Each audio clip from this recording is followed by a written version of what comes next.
So first off, the most important question of all, why put a K in the title? So what happened was we originally started making this film, the producer Jess Caldwell and I, as a micro-budget film.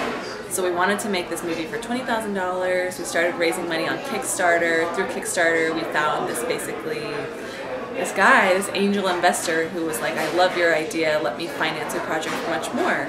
So yeah, we went along with that version of the project at that point. But before it became like the bigger, small film, it was a really small film, and I wanted to like make, you know, some online campaign for it. So I wanted to buy the domain name electrickchildren.com, but it was taken. So I thought, what the hell, I'm just gonna add a K. So I added the K and then sort of just stayed that way, and there was like debates whether we should take it on or off, and I was like, I don't really like it. Some days I did like it, but Rory Culkin liked it, so I kept it. I would have kept it for that reason too. And can you tell me a little bit about your history? I know you went to Columbia, obviously, so what led you to that point? So I was raised in a Mormon family in Las Vegas, and so I went to Brigham Young University in my undergrad and studied film there. I went on a Mormon mission to Japan, came home, decided I wanted to make films more seriously, and me and my friend Lee Stratford were like, let's try to make a short film. So we made a short film for like $200, and it was okay. We're like, this is kind of good, and we submitted it to Sundance, and we're like, that's the only film festival we really knew about, and it got in, which is like a miracle. And so I was like, well, it wasn't that hard. And then I made more shorts, and they never went to any festivals, and I thought, this is hard. So I decided to go to film school at Columbia University in New York City. And yeah, after my first years, I decided, oh, I'll try to make this little film, and then it sort of kind of snowballed into a bigger film. And the program is geared more towards making short films, so what happened that you thought, you know, I just want to go for it and make a feature? Well, I had this like feature film idea that I had written before coming to Columbia and wanted to revamp it a little bit, and you know, the good thing about making like a $20,000 short film is like I was already like $175,000 in debt. So I was like, what's another 20 grand? And my producer was like, yeah, I'll give you 10, and you put in 10, and the stakes will be really low, and if it's bad, we'll just shove it under the rug, you know, and we'll do our thesis work. And so we were kind of like, well, we believe in the idea, and if it doesn't work, then it doesn't work. Maybe even cut it into a short film and see what happens with that. So kind of like a crazy and stupid like thought pattern, but it turned out that it worked really well for us. Sometimes you just got to take the plunge. We took a big risk, yeah. And now, you can say you're making a feature film, but what was the point where it actually felt real? Like, wow, this is going to happen now? It still doesn't feel real. I think because you know, sort of overnight we got funding, and then all of a sudden we were in production with this great cast. Like, I was always a step behind in my realization. So now last night the film premiered in New York. I think it finally settled. You know, I was in a place, you know, we've been traveling with it for a year to Berlin and all around the world, but there's always like a translator. There's always like some sort of like otherworldly thing happening that makes it feel not super real. But last night, like being in New York City with people I knew, I was like, oh, this is a real thing. So probably last night it was the moment it felt real after 2 years of being on this project. And what about your investors and your talent too? Have you ever spoken to them about, you know, what that nut was that made them want to commit? Like, especially when people like Rory could be making Scream 10 or something like that. Yeah. I think, you know, they really did respond to the script, and because we did get financing, but it was still low budget. Like, you really have to have people who want to be there, because you're working really long hours and it's not necessarily comfortable. So they really did respond to the script. I know for Rory, he said like he was really sold on the project when he read the scene between Clyde and Rachel, in which Clyde basically proposes to her and says, like, you know, whether or not we find your father, the father of this child, like, I would love to take on that role. So I know for him it was that. And Juliet's sister really responded to the script and sort of urged her to do it, so I'm really grateful for Anna Garner for getting Julia Garner to do this project. It would have made a horror joke about her too, but she already did Last Exorcism too, so she got the best of both worlds. She got the best of both worlds, yeah. And what was your first step towards making this happen and actually shooting the film? Was there any like one piece of your preparation, whether it's something basic like a line script that like you have to have before you go to set?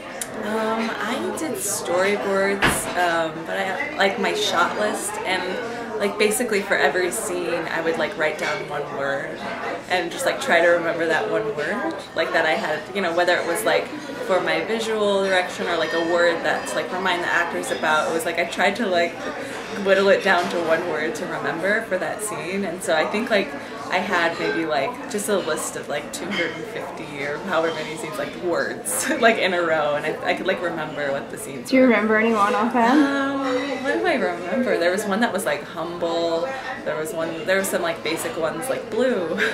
You know, like these are the things that were really like important to me, especially for me as a first-time filmmaker. I was like, I should try to keep it kind of simple, and I was trying to do this weird like complex thing, so I kept trying to like make it simple and make it punch. And how was it putting everything together? Because small budget, I'm assuming a tight shoot also. You're not the producer here, but like you kind of probably have to have the producer hat on too. So is there any moments where you had to forego something for the sake of time and scheduling that you might have liked to have done? Definitely sort of like rewriting scenes as we go along, but I mean the great thing about starting with the micro budget was that I had all the locations already. So I had written the script for the locations. Knew I could get these really cool locations already. So you know, I sort of felt like I got what I wanted because I had those places, and as long as I could get the right people in the places, and I thought maybe we could make this sort of, you know, like it's very dreamy and what's the right word? It's like very ambitious, you know. Like we kind of like shot for the moon and landed somewhere below it, but I feel like those two things sort of came, the locations and the actors came together enough to like make what I thought could happen. And then how about visually? Because you've got the Vegas parts and you've got the more secluded parts where they're on the farm. Is there any, you know, visual things that you wanted to keep for one end and not the other? Well, we tried to light all of, you know, the parts on sort of like their compound in the middle of the desert with like natural lights or lights they would have had because there's no water or electricity there. And there really wasn't water or electricity at those places, so we had to bring it all out there. Sounds like a producer's nightmare. It was very challenging. But yeah, so we tried to use like gas lights, and you know, we did have to do some lighting, of course. But you know, once we got to Las Vegas, it was such like a shift because we're in neon lights and fluorescence. So that was definitely like a big challenge for us, but also part of sort of our shooting scheme. And now how about just the story? Is there a blue tape floating around in your life somewhere? No, but I definitely felt that, you know, growing up as like a fairly obedient Mormon kid, I didn't really rebel all that much, but music maybe was how I rebelled. I felt, I was the youngest of 5, and my older siblings sort of like brought home the punk music and brought home the hip hop that maybe like I was like a little bit too young for. But I definitely had these like really big feelings from listening to this like forbidden, you know, music that my siblings had. But simultaneously I also felt like going to church and singing hymns also gave me those kind of feelings. So I kind of like reveled in both things. And as an actor's director, what'd you do to, you know, transfer that understanding to Julia and her performance? Well, I told her to listen to Hanging on the Telephone a lot, and she did that diligently. Basically Julia came on a week before production, so we didn't have a lot of time to get to know each other.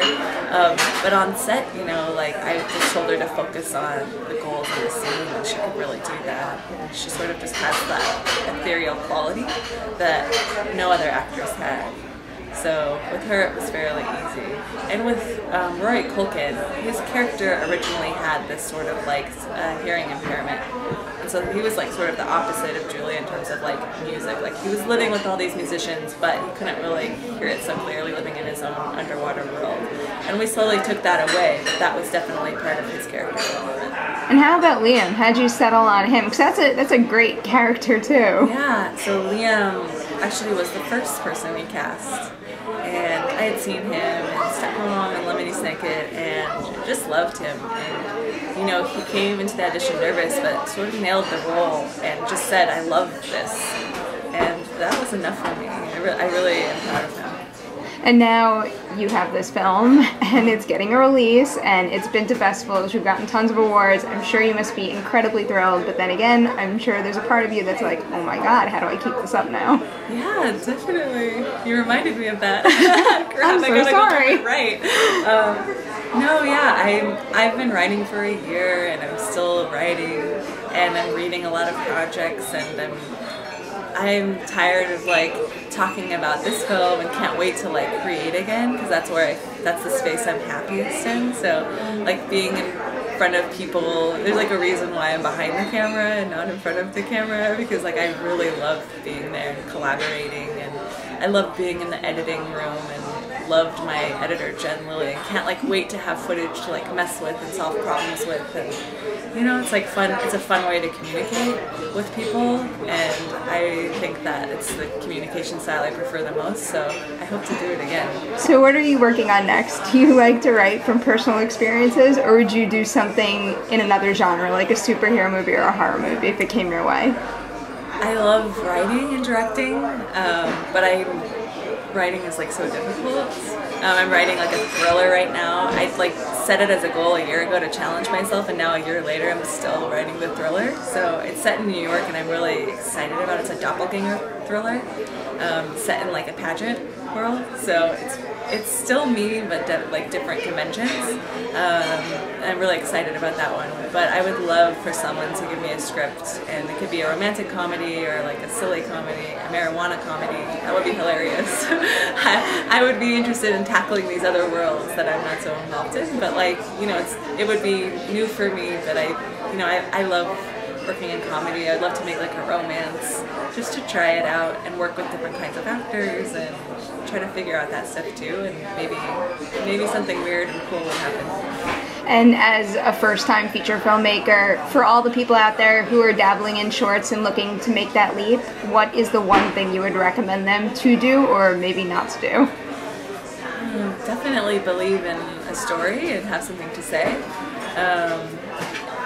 And what not to do?